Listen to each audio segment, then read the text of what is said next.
Hello guys, welcome to Upastapana YouTube channel. This is Muralidhar Jade.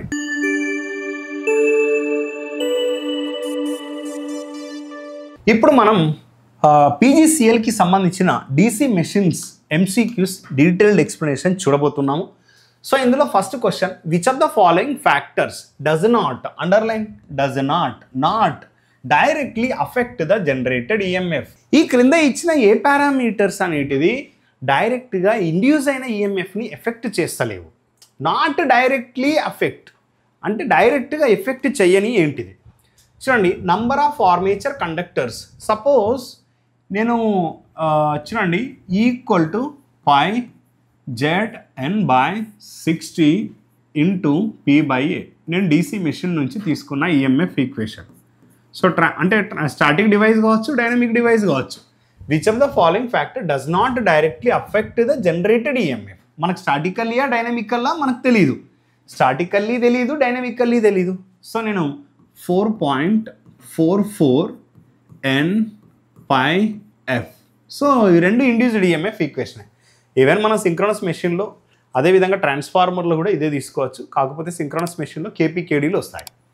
So number of armature conductors డైరెక్ట్గా effect చేస్తుంది. Number of conductors మనకి ఇక్కడ కూడా effect చేస్తుంది, number of conductors. Speed of the rotation, ఇక్కడ speed కూడా ఉంది N. So this is also directly affecting but not answer.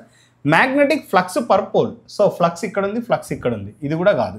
కానీ ఆర్మేచర్ రెసిస్టెన్స్ అనేది not directly affect generated EMF. So generated ఈఎంఎఫ్ని మనం suppose EG equal to V + IA/RA ఇలా మనం తీసుకున్నప్పుడు ఇండైరెక్ట్గా ఎఫెక్ట్ చేస్తుంది. నీకు టెర్మినల్ వోల్టేజ్ కావాలి అంటే నువ్వేం చేస్తున్నావు?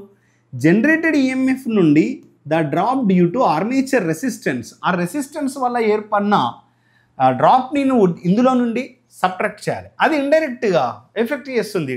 అర్థమవుతుందా? So this is terminal voltage. So therefore యాక్చువల్గా ఇండ్యూస్డ్ ఈఎంఎఫ్ని ఇది డైరెక్ట్గా ఎఫెక్ట్ చేస్తలేదు. ఆప్షన్స్ని చూసి మనం చెప్పొచ్చు. So option D is the correct answer. Next question. In a DC motor, which of the following is the contributor to the difference between the shaft torque and armature torque? ఒక విషయం గమనించండి, armature టార్క్ని నేను TA తోని సూచిస్తాను, shaft టార్క్ని T_SH తోని సూచిస్తాము. దీన్నే మనం లాస్ట్ టార్క్ అని పిలుస్తాము. లాస్ట్ టార్క్ అసలు ఏంటి సార్ లాస్ట్ టార్క్ అనేది నీ ఉద్దేశం? యాక్చువల్గా ఆర్మేచర్ ప్రొడ్యూస్ చేసిన టార్క్ ఏదైతే ఉందో అది యాక్చువల్ టార్క్. ఆర్మేచర్ ఏదైతే ప్రొడ్యూస్ చేసిందో అది యాక్చువల్లీ మెషిన్ ప్రొడ్యూస్ చేసిన టార్క్ ఆర్మేచర్. కానీ నీకు వాట్ ఈజ్ దిస్ అంటే విండ్ అపోజిషన్, అదేవిధంగా ఫ్రిక్షనల్ లాసెస్. ఫ్రిక్షన్ అంటే ఏంటిది అంటే అపోజిషన్ అంటే రొటేట్ అవుతున్నప్పుడు ల్యూబ్రికెంట్ ప్రాపర్టీ తక్కువైనా, ఈవెన్ ల్యూబ్రికెంట్స్ ఉన్నా కూడా కొంత ఫ్రిక్షన్ అనేది ఉంటుంది. ఫ్రిక్షన్ ఎక్కడ ఎగ్జిస్ట్ అవుతుంది? Rotating bodies and movable parts ఉన్నప్పుడు అక్కడ ఎగ్జిస్ట్ అవుతుంది. ఫ్రిక్షన్ అంటే torque due to friction and wind opposition, windage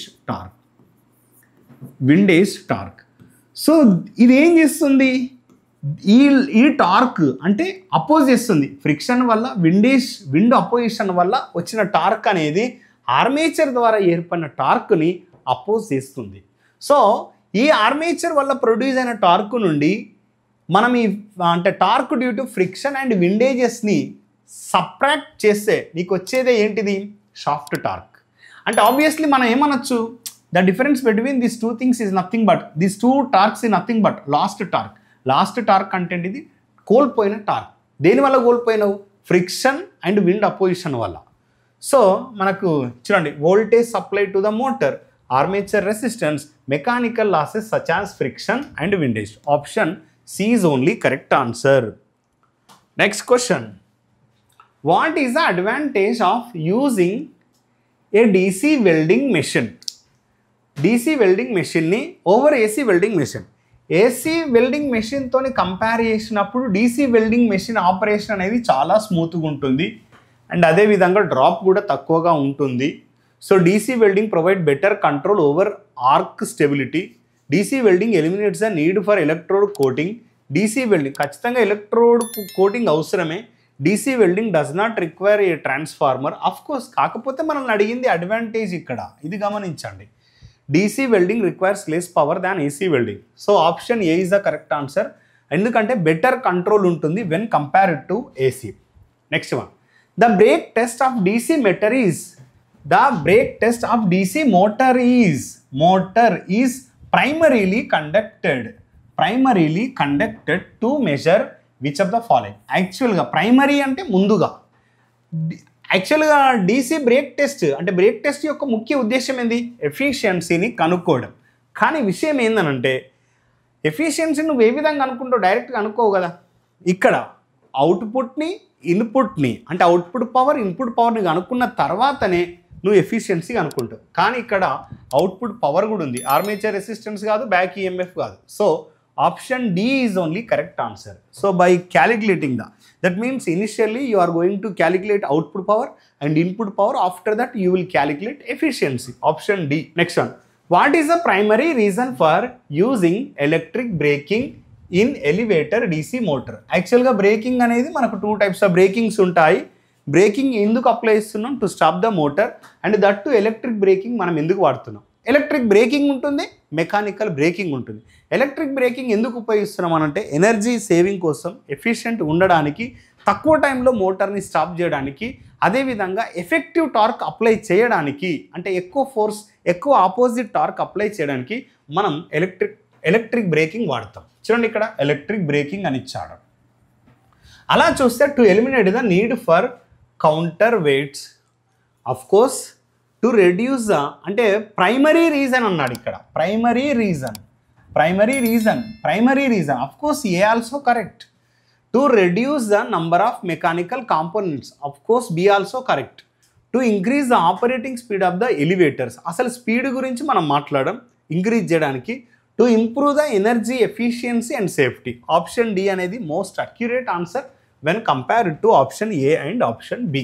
so ఈ విధంగా మన ఉపస్థాపన ఇన్స్టిట్యూషన్ నుంచి వెరీ రీసెంట్గా జరిగిన పీజీసీఎల్ నుండి డీసీ మెషిన్స్ సంబంధించిన క్వశ్చన్స్ అనేది డీటెయిల్ ఎక్స్ప్లెనేషన్ ఇచ్చాం. సో మా వీడియో ఎక్స్ప్లెనేషన్ నచ్చినట్లయితే వీడియోని లైక్ చేయండి. అదేవిధంగా మీ ఫ్రెండ్స్ ఎవరైనా ఉంటే షేర్ చేయండి, ఎందుకంటే ఇది యూజ్ఫుల్ ఇన్ఫర్మేషన్ కాబట్టి. సో మళ్ళీ మీరు వీడియోని లైక్ చేయడం, సబ్స్క్రైబ్ చేయడం ఇలాంటివి చేస్తుంటే మాకు ఇంట్రెస్ట్ పెరుగుతూ ఉంటాయి, మేము ఇంకా ఎక్కువ వీడియోస్ చేయడానికి స్కోప్ ఉంటుంది. సో మీరు ఫస్ట్ టైం మా ఛానల్ని విజిట్ చేసినట్లయితే తప్పకుండా సబ్స్క్రైబ్ చేయండి. Thank you, all the best.